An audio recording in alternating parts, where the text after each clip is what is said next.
नमो नमः। प्रिय छात्रों, पिछले पाठ में मैंने आपसे बताया था कि यदि नाझलो सूत्र ना हो, और जैसा कि सिद्धांत कौमुदी में आभ्यंतर प्रयत्न के 4 भेद बताए गए हैं, फिर तो शल वर्णों का अच वर्णों के साथ उच्चारण स्थान और आभ्यंतर प्रयत्न की समानता हो जाने के कारण इनके आपस में सवर्ण संज्ञा हो सकती है।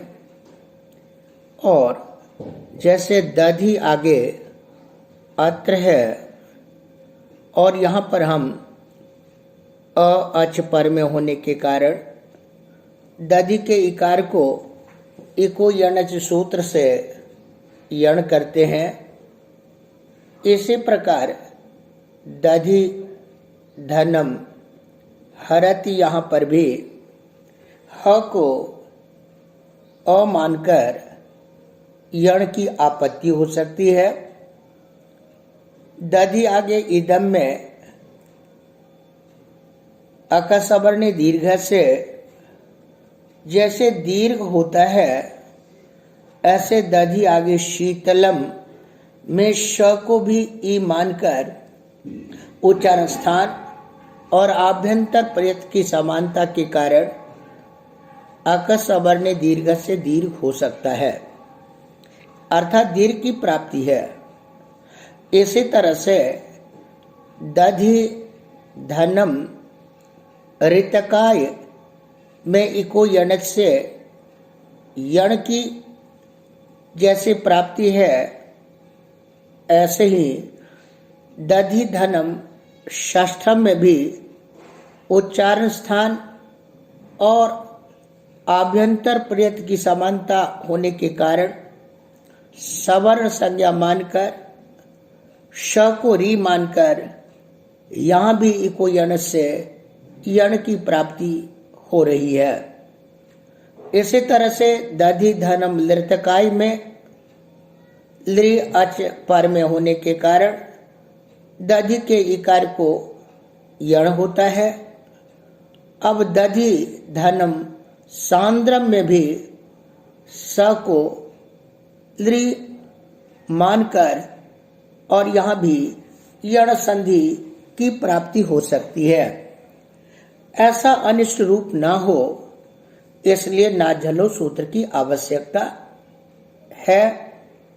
और भगवान पाणिनि जी ने सवर्ण संज्ञा के निषेध के लिए नाझलो सूत्र की रचना की, और जो असंगत रूप है वे नहीं हो पाते हैं। परंतु जैसा कि मैंने कहा, आभ्यंतर प्रयत्न में यदि हम ईषद विवृत भेद कर ले और शल वर्णों का ईषद विवृत कर ले, तो आभ्यंतर प्रयत्न की भिन्नता होने के कारण अच और शल में सवर्ण संज्ञा नहीं हो पाती है, जिसके कारण संधि की प्राप्ति नहीं हो पाती है और उसे रोकने की आवश्यकता ही नहीं होती है। यानी सवर्ण संज्ञा की प्राप्ति न हो पाने के कारण उसे नाझलो सूत्र से निषेध करने की कोई आवश्यकता नहीं, इसलिए नाझलो सूत्र का प्रत्याख्यान कर दिया गया है। अब इसी पाठ को आगे बढ़ाते हुए आपको यह समझना आवश्यक होगा कि यह जो नाझलो सूत्र निषेध करता है, वह वर्ण समाम्नाय में पठित जो अच, उन्हीं अच वर्णों का हल के साथ सवर्ण संज्ञा का निषेध करता है। इस कारण से अ से हम आ का बोध नहीं कर सकते, क्योंकि अ से आ का बोध तो अणुदित सवर्ण से चा प्रत्यय सूत्र के द्वारा होता है।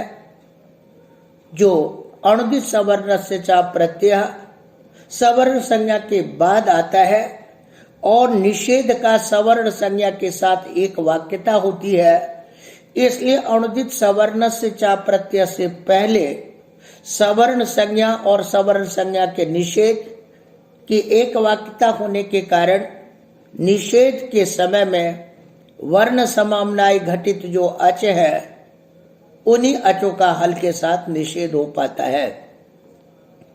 यदि ऐसा ही हो फिर तो आ का ह के साथ निषेध संभव नहीं है।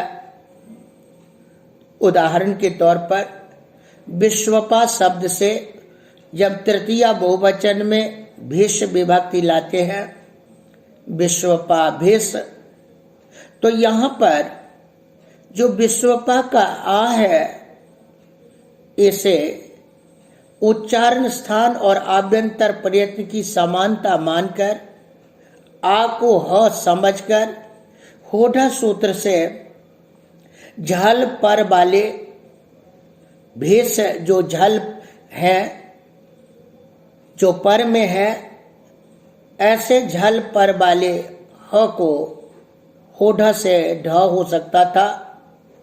तो जो विश्वपा भी रूप बनता है वह रूप नहीं बन पाता।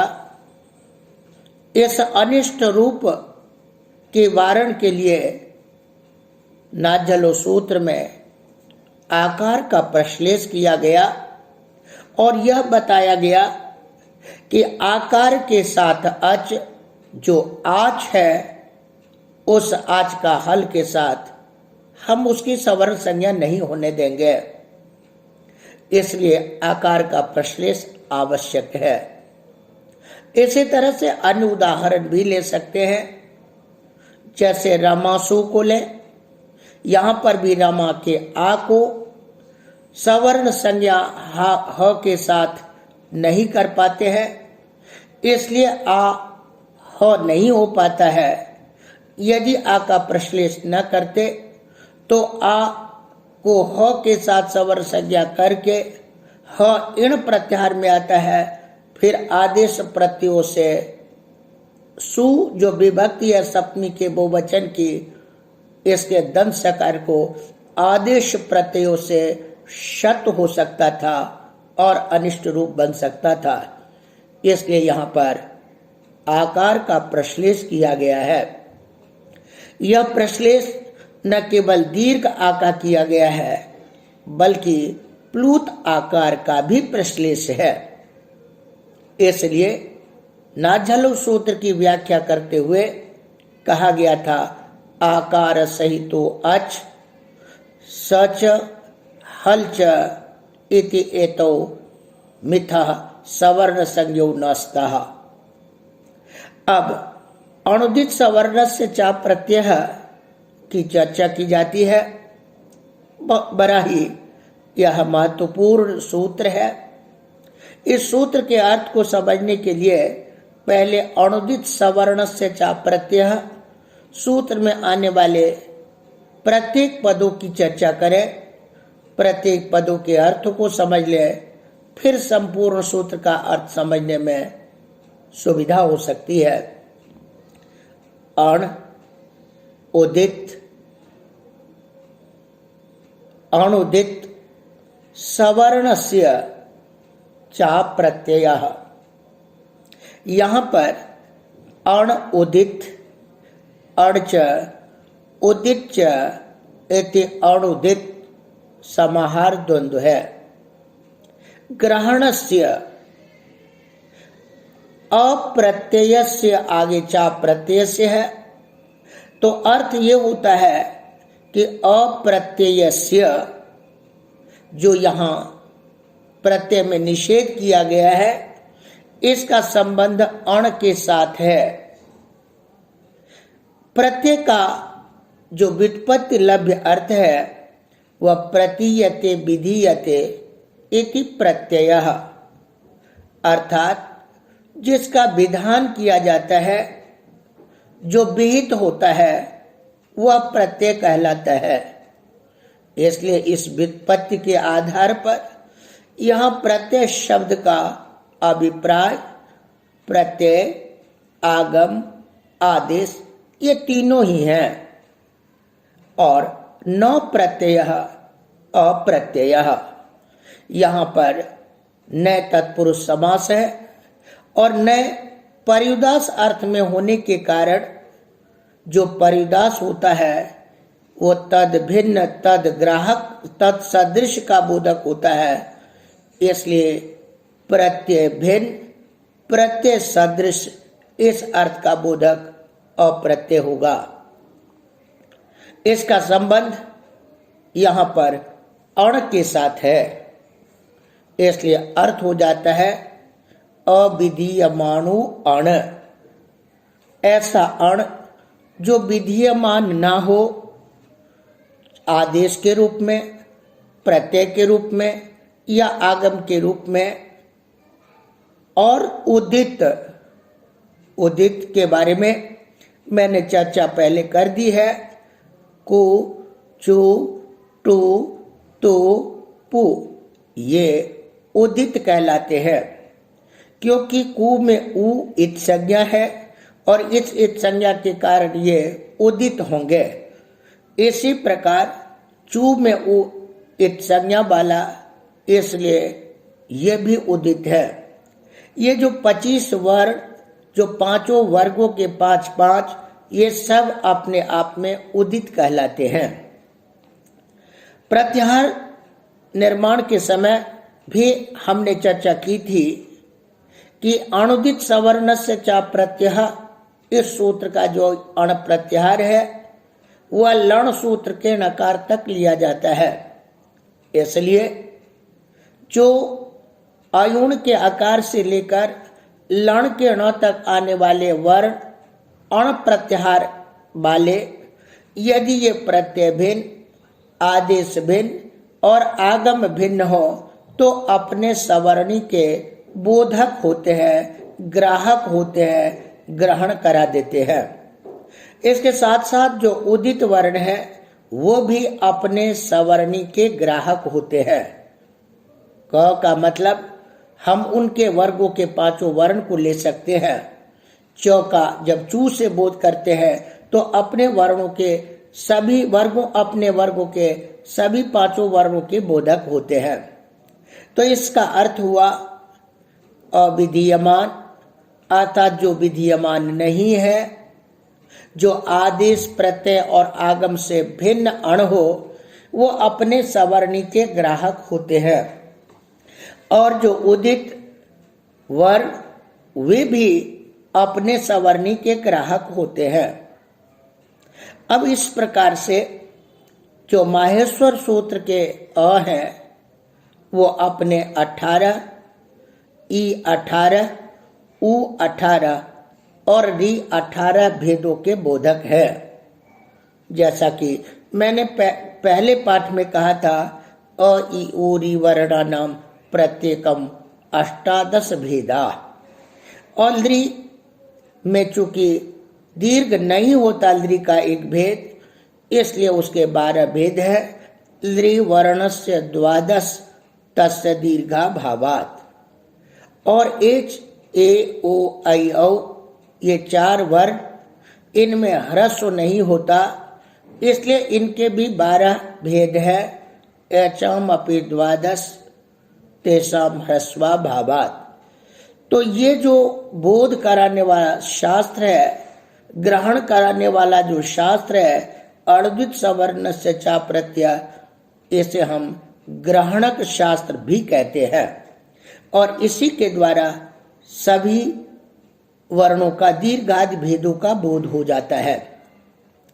इसमें प्रमाण भी है, पाणिनि जी का सूत्र है ल्वादिभ्यश्च, लू आदिभ्य, यहाँ लुई छेदने धात जो दीर्घ उकारांत है और उसमें यण किया गया है। यदि यहाँ अपने सवर्णी का ग्राहक न होता तो माहेश्वर सूत्र में ह्रस्व उ का पाठ है, तो केवल ह्रस्व उ में यण हो सकता था, दीर्घ में तो यण संभव नहीं था। परंतु यहाँ दीर्घ उ का भी पाणिनि जी ने यण किया है। इसी तरह से पाणिनि जी का दूसरा सूत्र है पुआदीनाम ह्रस्वः, पुय पवने धातु है और पू के बाद आदि नाम है। यहाँ पर भी दीर्घ यण किया गया है, दीर्घ ऊ को यण हुआ है। यह भी इसका ज्ञापक है कि जो वर्ण समाम्नाय के वर्ण है, अणुदित सवर्ण से चा प्रत्यय के कारण ये अपने दीर्घ आदि भेदों के भी बोधक है। इसमें जो बोध होता है वो क्रमिक रूप से होता है।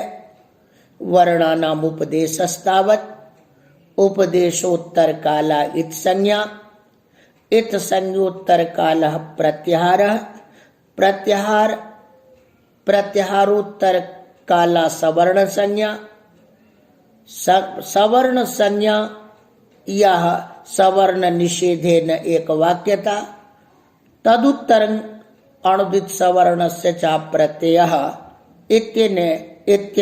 इति सूत्रेण वर्णग्राहकता। ये अपने आप में एक न्याय है। इसे हम वाक्य परिसमाप्ति न्याय कहते हैं। अब सिद्धांत कौमुदी में कुछ और संज्ञा प्रकरण के सूत्र है। उन सूत्रों की भी चर्चा यहाँ आवश्यक है, क्योंकि जो पाणिनि के सूत्र हैं उनको 6 भेदों में बांटा गया है। संज्ञा च परिभाषा च विधिर नियम एव च अतिदेशोधिकारश्च षड्विधम सूत्र लक्षणम। 6 प्रकार के सूत्र हैं: संज्ञा, परिभाषा, विधि, नियम, अतिदेश और अधिकार। इसमें से संज्ञा सूत्र का लक्षण है वृत्ति परिच्छेदकत्वम, संज्ञा सूत्रत्वम।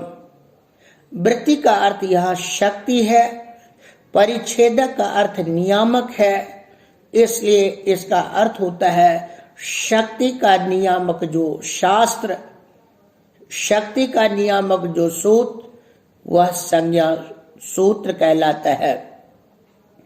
इस तरह से संज्ञा सूत्र के द्वारा हमें यह ज्ञात होता है कि इस पद में इस अर्थ को बताने की शक्ति है, इसलिए इस पद से हम इस अर्थ को ले सकते हैं।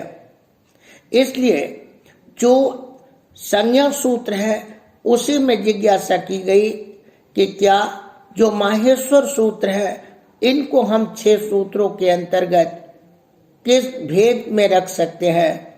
तो नागेश भट्ट ने लघु शब्देन्दु शेखर के प्रारंभ में माहेश्वर सूत्रों की व्याख्या करते हुए उन्होंने ये बात कही कि वृत्ति परिच्छेदकत्वात् संज्ञा सूत्रत्वम।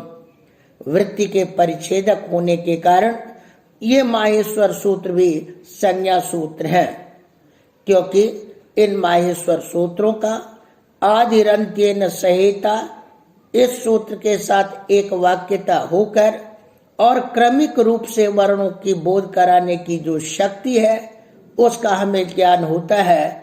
तो इस तरह से शक्ति के ग्राहक होने के कारण ये माहेश्वर सूत्र भी संज्ञा सूत्र कहलाते हैं। अब अन्य संज्ञा सूत्रों की आवश्यकता हमें इसलिए है क्योंकि जो संज्ञा सूत्र है और परिभाषा सूत्र है, ये सूत्र विधि सूत्र के उपकारक होते हैं। यह समझ ले कि जो विधि सूत्र है वह प्रधान सूत्र है और इनके उपकार के लिए संज्ञा सूत्र होते हैं। इसलिए संज्ञा सूत्रों की चर्चा करते समय सबसे पहले हम संज्ञा सूत्र की यहाँ पर चर्चा करेंगे। वो सूत्र है अदेंग गुणः।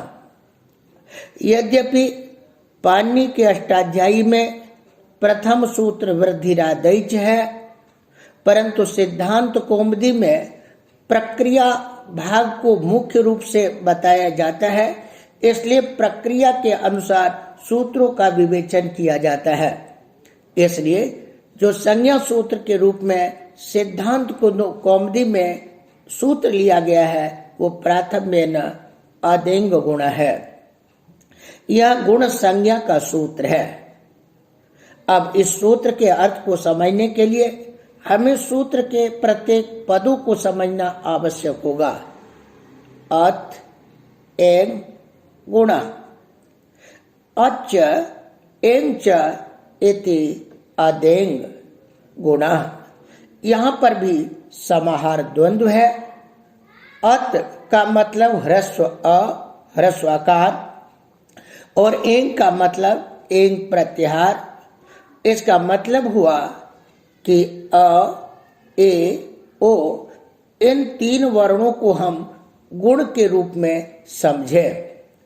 अर्थात गुण एक संज्ञा है और इस गुण संज्ञा की शक्ति अ, ए, ओ इन तीनों वर्णों में है। तो शक्ति वृत्ति अर्थात शक्ति के नियामक होने के कारण यह अदिंग गुण संज्ञा सूत्र है। यद्यपि यह भी जिज्ञासा की गई कि आखिर संज्ञा की क्या परिभाषा है और संज्ञी का क्या लक्षण है। वृद्धिरादिज सूत्र में भाष्यकार ने कई लक्षणों से इसे बताया है।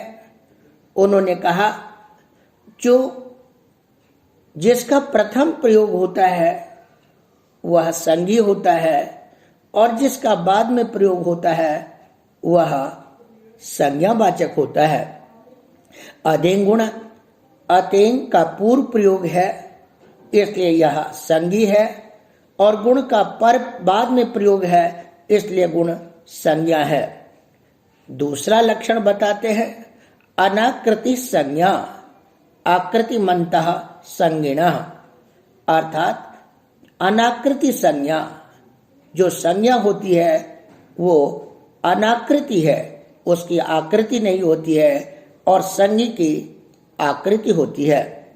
जैसे देवदत्त शब्द जो संज्ञावाची है, उससे जिस मांस पिंड का बोध होता है वह मांस पिंड संज्ञी कहलाएगा, और उस मांस पिंड रूपी अर्थ को बताने के लिए जिस शब्द का प्रयोग किया जाएगा वह संज्ञा होगा।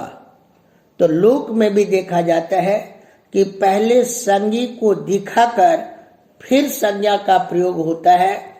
तो देवदत्त के मांस पिंड को दिखाते हुए फिर बताते हैं अयम देवदत्तः। इसलिए संज्ञी का पहले प्रयोग होता है और संज्ञा का बाद में प्रयोग होता है। अब यहाँ पर अदेंग गुणा में अत संज्ञी है, एंग भी संज्ञी है और गुण संज्ञा है। यहाँ पर जिज्ञासा होती है कि अत में त लगा है, इस त का क्या प्रयोजन है, इसकी क्या आवश्यकता है। तो सबसे पहले आप ये समझ लें कि इसको बताने के लिए पाणिनि जी का एक सूत्र तपरस तत्कालस्य है, उसे समझना आवश्यक होगा। तपरः तत्कालस्य, इस सूत्र में भी दो पद हैं, तपरः तत्कालस्य। जो तपरः है इसमें भी दो अर्थ हैं, और समास की भिन्नता के कारण एक पद के दो अर्थ हो जाते हैं। एक तात्परः तपरः, यहाँ पंचमी तत्पुरुष समास है। तात्परः का मतलब है तकार से पर वाला, तपरः। अतः परो यस्मात्, यह बहुब्री है। त वर्ण है पर में जिससे, वह भी तपर। इस सूत्र में तपर के दोनों अर्थों को स्वीकार किया गया है। उदाहरण के तौर पर आदे और तपरः तत्कालस्य। तत्कालस्य का अर्थ है जिस काल का सूचक वह वर्ण होगा, जिस मात्रा का सूचक वह वर्ण होगा, उसी काल बोध्य मात्रा का बोध कराएगा। उदाहरण के तौर पर अत में त ह्रस्व अ से पर में है तो ह्रस्व अ का ही बोध कराएगा। इसलिए सिद्धांत कौमुदी में लिखते हैं तह परो यस्मात् तात परश्च उच्चार्यमाणस्य समकालस्यैव संज्ञा स्यात्। त है पर में जिससे या तो से पर में जो वर वो उच्चार्यमान के समान काल वाले वर्णों के ही बोधक होते हैं। अधिगुण सूत्र में इसे संघटित करने का प्रयास करें। अत एंग, यहां पर जो त है वो अ से पर में है तो तह परो यस्मात् इस अर्थ के आधार पर अ लिया जाएगा और तात परः इस अर्थ के आधार पर तो से पर वाला एंग लिया जाएगा। तो दोनों अर्थों के आधार पर त है पर में अ से तो अ अपने समान काल वाले वर्ण का बोधक होगा, यानी एक मात्रा वाले अ का बोधक होगा। और त के बाद एंग प्रत्याहार जो है वो अपने मात्रा वाले दीर्घ जो ए दीर्घ जो ओ उसी का बोधक होगा। इस तपरकरण के कारण हम प्लूत ए नहीं ले सकते गुण में और प्लूत ओ गुण में नहीं ले सकते। इसलिए जब आप गुण संधि करेंगे तो भले ही 4 मात्राओं के स्थान पर गुण एक आदेश क्यों न हो, गुण तो 2 मात्रा वाला ही ए करना होगा। चाहे गंगा आगे उदकम में गंगा में 2 मात्रा है, उदक में 1 मात्रा है, 2 और 1 को मिला करके 3 मात्रा है। लेकिन गुण जो गुण के रूप में ओ है वो द्विमात्रिक ही है। इसलिए जब गुण करेंगे तो 2 मात्रा वाला ही ओ रहेगा, 3 मात्रा वाला नहीं हो सकता। ये तपरकरण का यहाँ पर प्रभाव है। तो इस निष्कर्ष से ये हुआ कि व्याकरण शास्त्र में गुण पद से हम अ ए ओ इन 3 वर्णों को लेंगे। यह भी आप ध्यान में रखें कि प्रकरण अभिधा का नियामक हुआ करता है। अनेकार्थक जो शब्द होते हैं उसे किसी एक अर्थ में नियंत्रित करने का एक उपाय प्रकरण भी है। गुण पद से अलग अलग शास्त्रों में अलग अलग अर्थों का ग्रहण होता है, परंतु किस शास्त्र में गुण पद से किस अर्थ का बोध हो यह उस शास्त्र के प्रकरण के अनुसार लिया जाएगा। उदाहरण के रूप में सांख्य शास्त्र में सत्व रज और तम ये 3 गुण हैं, परंतु सांख्य में वो गुण 3 लिए जाएंगे, व्याकरण में वे नहीं लिए जाएंगे, क्योंकि व्याकरण में गुण पद में अ ए ओ इन 3 वर्णों को बताने की शक्ति है। यद्यपि जो न्याय दर्शन है उसमें रूप रस गंध स्पर्श आदि 24 गुणों का उल्लेख है, लेकिन उन 24 गुणों को हम व्याकरण शास्त्र में नहीं लेंगे, क्योंकि व्याकरण शास्त्र में प्रकरण के आधार पर आदिम गुण का ही गुण लिया जाएगा। तो अब यह निष्कर्ष हुआ कि व्याकरण में अ ए ओ इन 3 वर्णों को हम गुण के रूप में समझें, और जब गुण के रूप में कोई कार्य होगा तो इन 3 वर्णों में ही कार्य होगा और अन्य हम गुण के रूप में नहीं ले सकते हैं। इसी तरह से व्याकरण में एक निपात संज्ञा है। अब निपात संज्ञा के बारे में वो कहते हैं कि कहाँ तक निपात का अधिकार है। मैंने अधिकार सूत्र की भी चर्चा की थी। अधिकं करोति अधिकारः, अष्टाध्यायी में जो सूत्र पठित हो और वो सूत्र अपने स्थान से उत्तर देश में जाकर के काम करे वह अधिकार सूत्र कहलाता है। तो निपात का अधिकार कहाँ तक है, उसके लिए सूत्र है पाणिनि जी का प्रागीश्वरा निपाता, अर्थात अधिरीश्वरे एक सूत्र है। उस सूत्र से पहले तक निपात का अधिकार आता है और उससे पहले जो भी पद बताए जाएंगे उन सब की निपात संज्ञा होती है। अब उसके अंदर जब निपात संज्ञा करेंगे तो निपात संज्ञा का अपना एक प्रयोजन होगा, क्योंकि या संज्ञा सासा फलवती। निपात संज्ञा करने के बाद इसका क्या प्रयोजन है आगे हम संधि में देखेंगे, क्योंकि आएगा निपात एका जनांग और उससे प्रगेश संज्ञा होती है। तो जब तक आपको निपात का ज्ञान ना हो कि निपात किसे कहते हैं, निपात पद की शक्ति किसमें है, तब तक आप निपात एका जनांग से उसकी प्रगेश संज्ञा नहीं कर सकते। इसलिए इस समय संज्ञा वाचक जो कुछ पद हैं, शब्द हैं, उनको जान लें, फिर इनका जो प्रयोजन है ये तत्तद जो विधि शास्त्र है उनमें इनका प्रयोजन हमें उदाहरण के रूप में मिलेगा। इसी क्रम में एक सूत्र है चादयो असत्वे। चादयो असत्वे कहता है अद्रव्यार्थाश्चादयः निपाताः स्युः, अर्थात द्रव्य भिन्न अर्थ वाले जो च आज उनकी भी निपात संज्ञा होती है। अब द्रव्य भिन्न को समझने के लिए पहले द्रव्य को समझना आवश्यक होगा।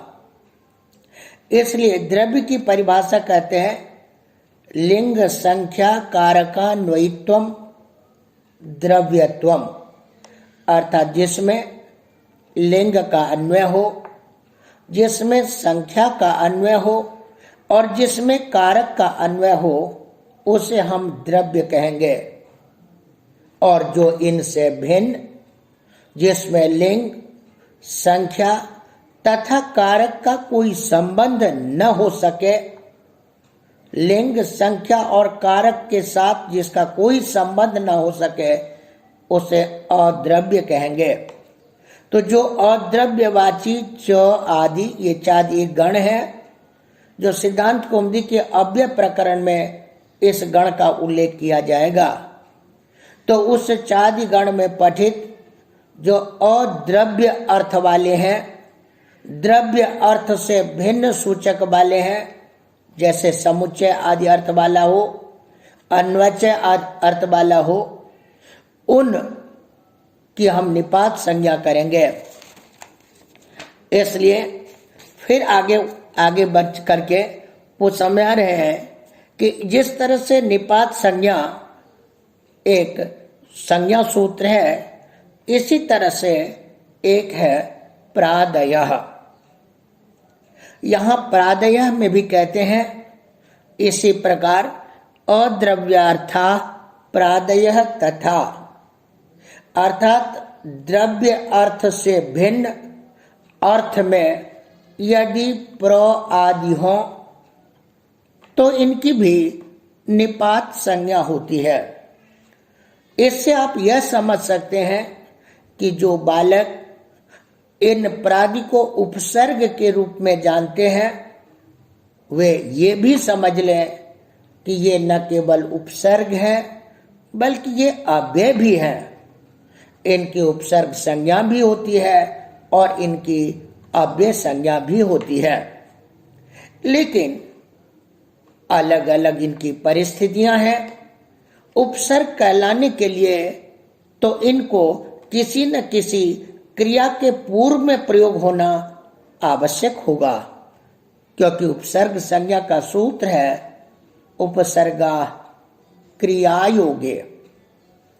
यदि क्रिया से आप, प्र, परा, अप, सम, अनु, अप इसका संबंध करेंगे, इनको क्रिया के साथ जोड़ेंगे तो इन प्रादियों की उपसर्ग संज्ञा होगी। इसलिए अकेले यदि प्र हो तो उससे उपसर्ग कहना उचित नहीं होगा।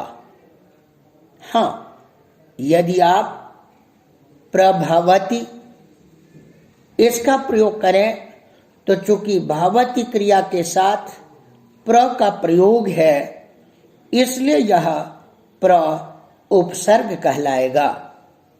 अनुभवती, भवती क्रिया से पहले अनु है, अनु का क्रिया के साथ योग है, संबंध है, इसलिए अनुभवती का अनु उपसर्ग कहलाएगा। जिस तरह से क्रिया के साथ प्र का संबंध होने पर उपसर्ग संज्ञा होती है, उसी प्रकार क्रिया के साथ इन प्रादि के संबंध होने पर, इन प्रादि का क्रिया के साथ संबंध होने पर इनकी गति संज्ञा भी होती है। धीरे धीरे आप समझते जाएं।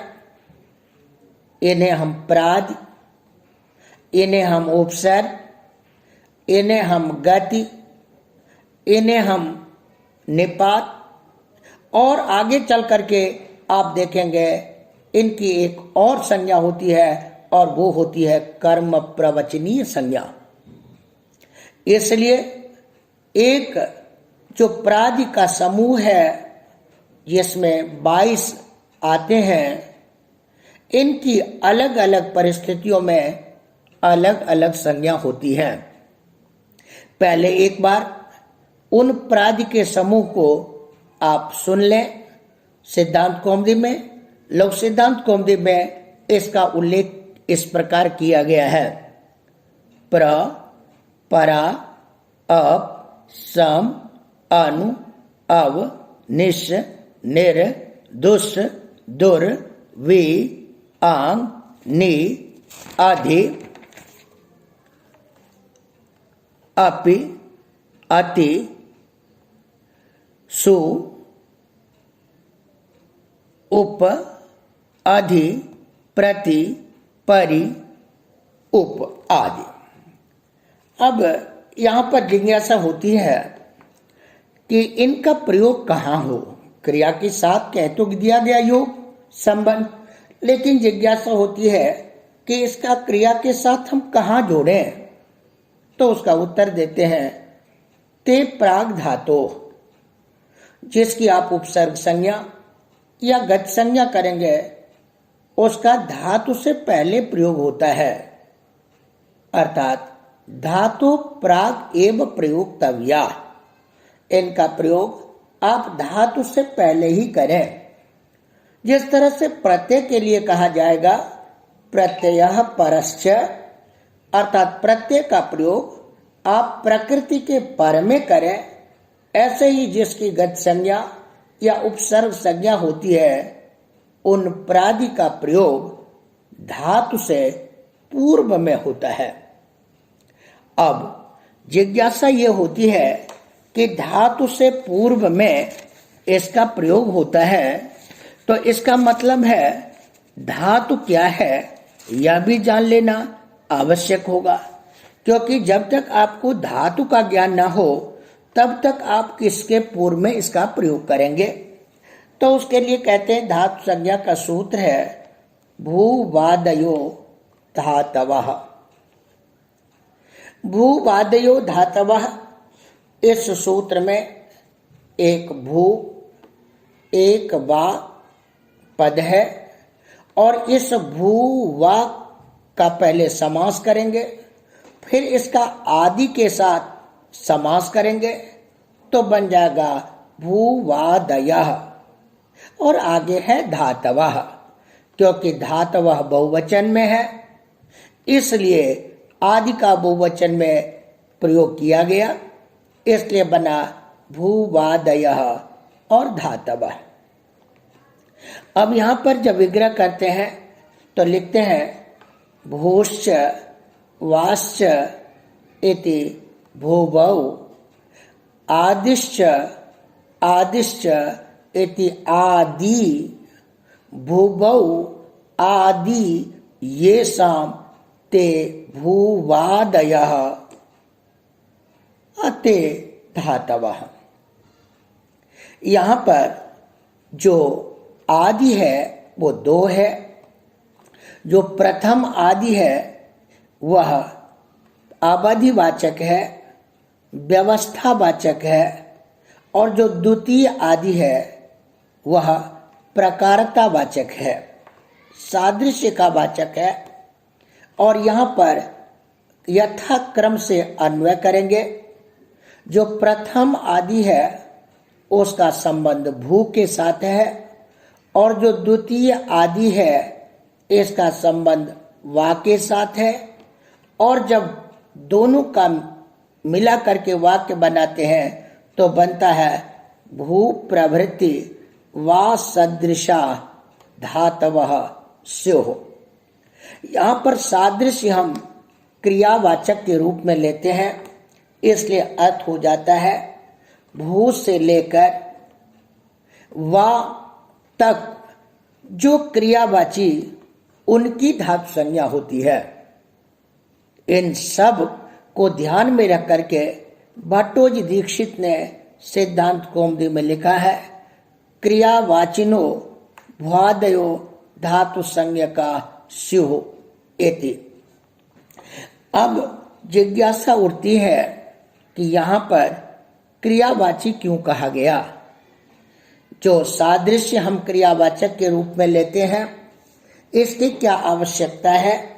केवल इतना ही सूत्र होता कि भू तथा वा की धातु संज्ञा होती है तो क्या आपत्ति हो सकती है। इसका उत्तर देते हुए लिखते हैं, यदि ऐसा अर्थ करते तो भू अनेकार्थक है। एक भू द्रव्यवाचक है, भूर्भूमिरचलानंता धरा विश्वंभरा स्थिरा। तो भू भूमि का वाचक द्रव्य का वाचक भी है, और भू सत्तायाम यह क्रिया का वाचक भी है। इसी तरह से वा भी विकल्पार्थक भी है, और एक वा गतिगंधनयो क्रियावाची भी है। यदि हम क्रियावाची न कहते तो जैसे क्रियावाचक भू की धातु संज्ञा, जैसे क्रियावाचक वा की धातु संज्ञा होती है, वैसे द्रव्यार्थक भू की भी धातु संज्ञा होती, और विकल्पार्थक जो वा है उसकी भी धातु संज्ञा हो जाती। इसकी व्यावृत्ति के लिए, इसके निषेध के लिए धातु क्रियावाची कहना इसमें आवश्यक था। फिर जिज्ञासा की जाती है, यदि क्रियावाची के साथ साथ द्रव्यवाची भू या फिर विकल्पार्थक वा की धातु संज्ञा हो भी जाए तो इससे आपकी क्या हानि है। उत्तर देते हैं कि मैंने पहले भी कहा, या संज्ञा सा फलवती। जो संज्ञावाची है उसका कोई ना कोई प्रयोजन हुआ करता है। यदि द्रव्यवाची भू की भी धातु संज्ञा हो जाती तो द्रव्यवाची भू की प्रातिपदिक संज्ञा भी होती है। अब धातु संज्ञा भी होने लगती तो प्रातिपदिक संज्ञा से धातु संज्ञा पर होने के कारण बलवान है। और देखा जाता है लोक में भी बलवान दुर्बल को सताता है। लोके पे दृश्यते बलवान दुर्बलम बाधते। तो विप्रत सेदे परं कार्यम, यह पाणिनि जी का नियम है। यदि दो समान बलशाली में विरोध हो जाए तो पर वाला शास्त्र कार्य करता है। ऐसे में द्रव्यवाची की जहां प्रातिपदिक संज्ञा होती है, अब इसकी धातु संज्ञा भी होने लगती, और धातु संज्ञा होने के कारण, पर संज्ञा होने के कारण यहाँ पर प्रातिपदिक संज्ञा का बाद होगा। जहाँ सु और जस विभक्ति आनी चाहिए उसके बदले तिप्त जीव विभक्ति की उत्पत्ति होने लगती। ऐसा न हो इसलिए यहाँ पर क्रियावाचक आवश्यक है। इसी तरह से यदि हम विकल्पार्थक जो अव्यय है वह इसकी भी यदि हम धातु संज्ञा कर देते तो इससे भी तिवादी प्रत्यय होने लगता। ऐसा न हो इसलिए कहना आवश्यक है। अब किसी ने ये कहा फिर आप केवल क्रियावाची रहने दें, ये भू और वाद जो परिगणन या व्यवस्था करते हैं इसे रहने दें। कहते हैं ऐसा नहीं है, यदि मैं केवल क्रियावाची की करूं, भुआदि ना लूं तो एक हीरुक अव्यय है जिसका अर्थ निषेध है, तो उस निषेधार्थक जो हीरुक अव्यय उसकी भी धातु संज्ञा हो सकती है और फिर उससे भी तिप आदि विभक्ति की अव्यय हो सकती है। इसलिए हम केवल धातु संज्ञा क्रियावाची नहीं बल्कि भुआदि जो आज 10 गण पठित हैं उनमें यदि क्रियावाची हो तो उनकी धातु संज्ञा करेंगे, सबकी धातु संज्ञा नहीं करेंगे। मैंने जो भुआदि अदाज जोहोत्याद जो 10 गण हैं इसमें पठित जो है उन्हीं की हम धातु संज्ञा करेंगे। अन्य में यदि पठित हो तो हम उसकी धातु संज्ञा नहीं करेंगे। यदि भुआदि न कहा जाए तो एक शब्द है सर्वादिगण, एक शब्द है त्यदादिगण, और त्यदादिगण में पठित जो यत् शब्द है उसका स्त्रीलिंग में बनता है याह। तो ये याह की भी धातु संज्ञा हो सकती थी। फिर याह पश्यसि, इसमें याह की धातु संज्ञा हो जाने पर आतो धातु से आकारांत धातु मानकर आ का लोप हो सकता था। जैसे विश्वपा शब्द शस विभक्ति लाने पर विश्वपह बनता है, ऐसे यहाँ पर भी यत् शब्द से शस विभक्ति लाने पर बने हुए याह में आ का आतो धातु से लोप हो सकता था। ऐसा न हो इसलिए भुआदि गण पठित धातु है। इसलिए जो भट्टोजी दीक्षित के शब्द कौस्तुभ ग्रंथ है उसमें उन्होंने कहा भुआदि गण पठितत्वम क्रियावाचकत्वम धातुत्वम, अर्थात धातु क्रियावाचकत्व सति भुआदि गण पठितत्वम धातुत्वम, ये धातु का लक्षण है। तो इस तरह के क्रियावाची जो भू वा आदि है इनकी धातु संज्ञा होती है। आप विशेष रूप से यह भी समझ लें कि धातु के 3 भेद हैं। एक गण पठित धातु जिसे शुद्ध धातु कहा जाता है, एक सौत्र धातु जिसका इन 10 गणों में उल्लेख तो नहीं है लेकिन पाणिनि जी ने अपने सूत्र में उल्लेख किया है। ऐसे धातु स्तंभू धातु जिसका कि 10 गणों में उल्लेख नहीं है परंतु सूत्र में पाठ होने के कारण इसे हम सौत्र धातु कहेंगे। और एक प्रत्यांत धातु होता है सनाद्यंता धातवः, सूत्र जिसकी चर्चा हम करेंगे। सन ट्यच काम्यच क्विप अणिच, इस तरह के 12 प्रत्यय लगने के बाद उनकी फिर धातु संज्ञा होती है और वे भी धातु कहलाते हैं, तो वो प्रत्यांत धातु है। इसलिए कहा गया है धातु त्रिविधा, शुद्ध धातु, सौत्र धातु, प्रत्यांत धातुश्च। तो ये जो धातु हैं इनके पूर्व में यदि प्र आदि का प्रयोग किया जाए तो इनकी उपसर्ग संज्ञा और इनकी गति संज्ञा भी होती है।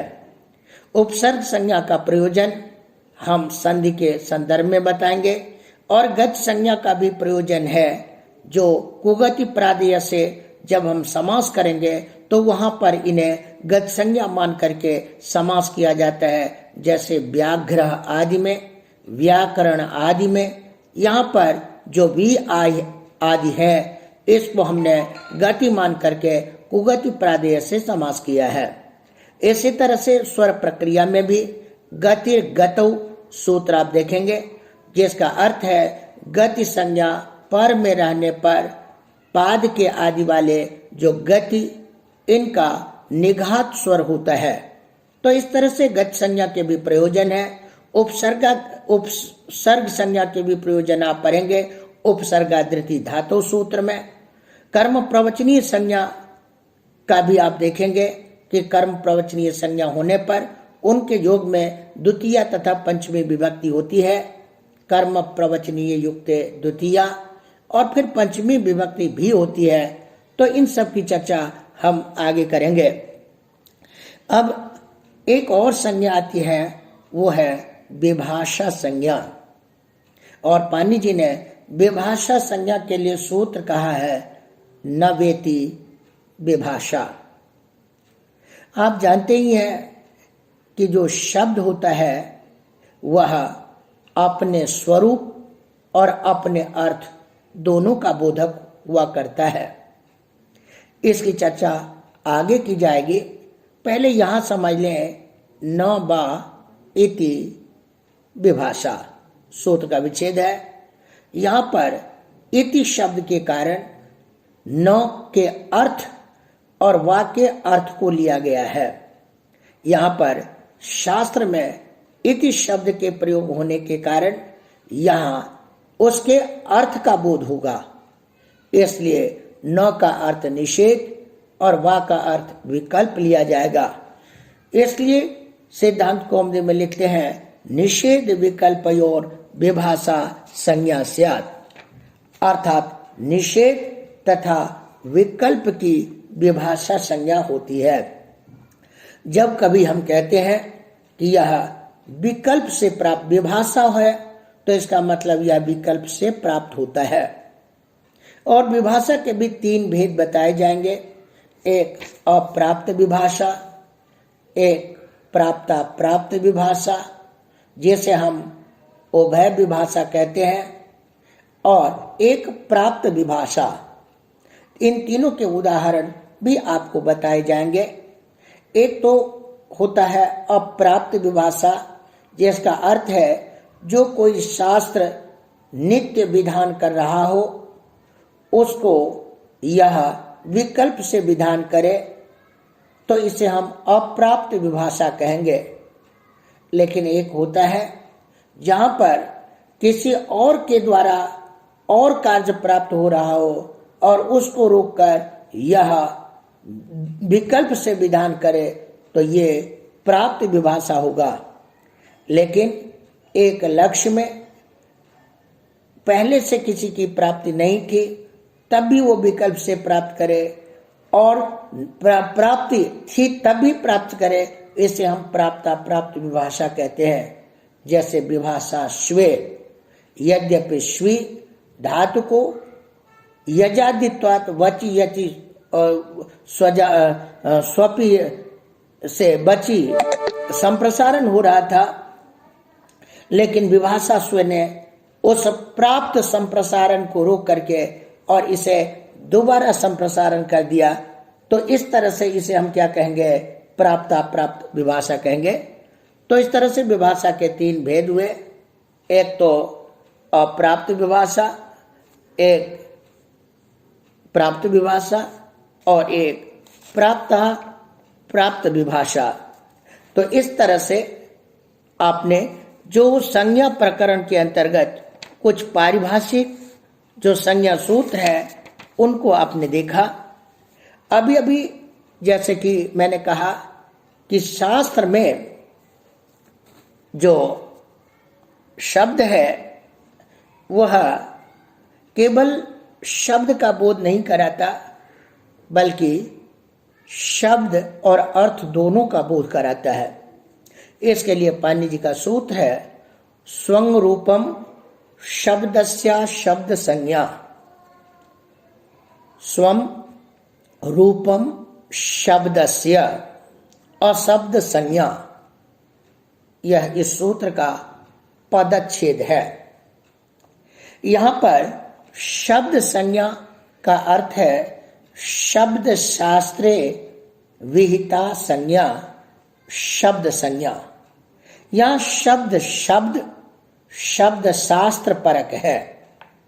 इसका अर्थ हुआ व्याकरण शास्त्र में की गई संज्ञा शब्द संज्ञा और अशब्द संज्ञा मतलब व्याकरण शास्त्र में जिसकी संज्ञा न की गई हो वो अशब्द संज्ञा। तो व्याकरण शास्त्र भिन्न जो शब्द अर्थात जिस शब्द का व्याकरण शास्त्र में संज्ञा के रूप में प्रयोग न किया गया हो वह शब्द स्वम रूपम अर्थात स्वम का अर्थ है अर्थ और रूप का अर्थ है अनुपूर्वी वर्ण विशेष। तो इसका मतलब हुआ शब्द अर्थ के साथ साथ अपने अनुपूर्वी का भी बोधक हुआ करता है। शब्द यहां संज्ञा है और उसका अर्थ तथा अनुपूर्वी ये संज्ञी है। इसलिए जब व्याकरण शास्त्र में हम किसी प्रत्यय किसी संज्ञा की चर्चा करेंगे तो वहां पर उससे बोध्य का ही बोध होता है, अनुपूर्वी का बोध नहीं होता है। लेकिन व्याकरण शास्त्र की पारिभाषिक संज्ञा से अतिरिक्त जब किसी शब्द का बोध होता है तो वहां पर उसके अर्थ का भी बोध होता है और अनुपूर्वी शब्द का भी बोध होता है।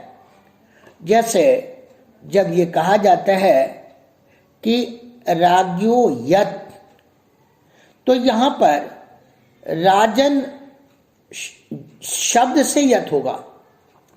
कैसे राजन शब्द से? तो जो राजत्व विशिष्ट कार्मुक धारी पुरुष है अर्थ, उस अर्थ से विशिष्ट जो शब्द है उसमें यत् प्रत्यय होगा। राज्ञो जातावेव वार्तिक है। राजन शब्द से यत् प्रत्यय जाति अर्थ में ही होता है तो राजन्य बनता है। यहां पर राजन शब्द से जब यत् प्रत्यय करते हैं तो यहां पर राजन शब्द की संज्ञा होती है। इस कारण से पद संज्ञा का बाद हो जाता है और यहां पर प्रकृतिबद्ध भाव होकर के राजन्य शब्द बनता है। तो यहां पर जो राजन है इसमें शब्द विशेष्य है और अर्थ विशेषण है। इसलिए शब्द विशेषण यानी यहां पर शब्द का विशेषण अर्थ होगा, शब्द क्या हो जाएगा? विशेष। लेकिन जब कहा जाए विष्णुम उच्चारे तो वहां पर भी यही स्थिति है। यहां पर जो विष्णु अर्थ है वहां पर हो जाएगा आपको विशेषण, अर्थ विशेषण हो जाएगा और जो विष्णु अनुपूर्वी शब्द है वो विशेष हो जाएगा। क्योंकि अर्थ से उच्चारण संभव नहीं है, इसलिए उच्चारण न हो पाने के कारण शब्द का ही उच्चारण होता है तो शब्द ही वहां विशेष होगा। लेकिन जब कहते गाम आनय तो शब्द का आनयन संभव न होने के कारण वहां पर शब्द विशेषण होता है और अर्थ वहां पर विशेष हो जाता है।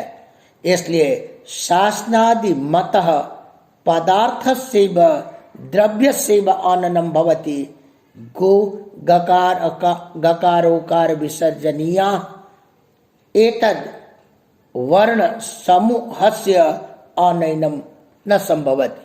इसलिए सिद्धांत कौमुदी में लिखते हैं, इसके अर्थ को बताते हुए लिखते हैं शब्दस्य स्वं रूपम संगी शब्द शास्त्रे या संज्ञा ताम बिना। शब्द शास्त्र का मतलब व्याकरण, व्याकरण शास्त्र में जो संज्ञा है वहां पर तो संज्ञा से केवल संगी का शब्द का बोध होगा, लेकिन यहां पर शब्द के साथ साथ अर्थ का भी बोध होता है। तो इस तरह से संज्ञा प्रकरण के जो कुछ पारिभाषिक शब्द हैं उनकी चर्चा की गई है और अगले पाठ में संज्ञा प्रकरण के और जो अवशिष्ट सूत्र हैं उनकी चर्चा की जाएगी। इसलिए आज के पाठ को हम यही विश्राम देते हैं। फिर अगले पाठ में हम संज्ञा प्रकरण के अन्य सूत्रों की चर्चा करेंगे। और धन्यवाद।